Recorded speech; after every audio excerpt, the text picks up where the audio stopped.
Assalamualaikum dan salam sejahtera. Saya wartawan Denny Haris mewakili TV PSS Sejarah. Berdirinya saya pada hari ini ingin melaporkan tentang acara Merentas Desa tahun 2024. Bertempat di Taman Metropolitan Batu Permai. Mari kita saksikan.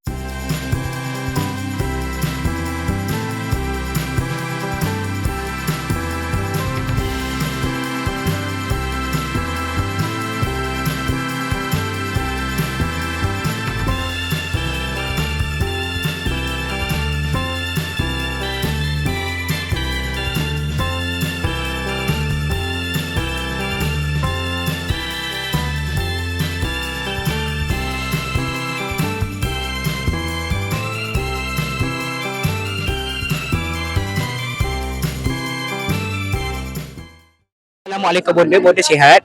Sihat, Alhamdulillah. Pada pagi ini, apa perasaan Bonda apabila program ini berjaya dilaksanakan? Okey, pertama sekali, Alhamdulillah ya, Bonda mengucap syukur kerana setelah kita merancang akhirnya program hari ini dapat berjalan dengan baik dan lancar. Syabas, tahniah, terima kasih Bonda ucapkan kepada semua, terutama pada PK Co-Curriculum, kepada ahli jawatan kuasa pelaksana dan anak-anak yang Bonda kasih sekalian. Sekali lagi syabas dan tahniah.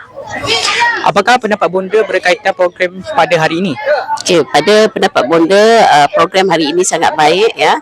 Selain daripada dapat memupuk semangat kesukanan, program hari ini juga dapat memupuk semangat kerjasama ya, bersama-sama melaksanakan tugasan, dan anak-anak pula dapat menunjukkan semangat sukanan yang baik, kesukanan yang baik, dan alhamdulillah ya, program ini berjalan dengan lancar, dan sekali lagi tahniah dan terima kasih kepada Bonda. Terima kasih Bonda.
Sampai di sini saja laporan pada hari ini.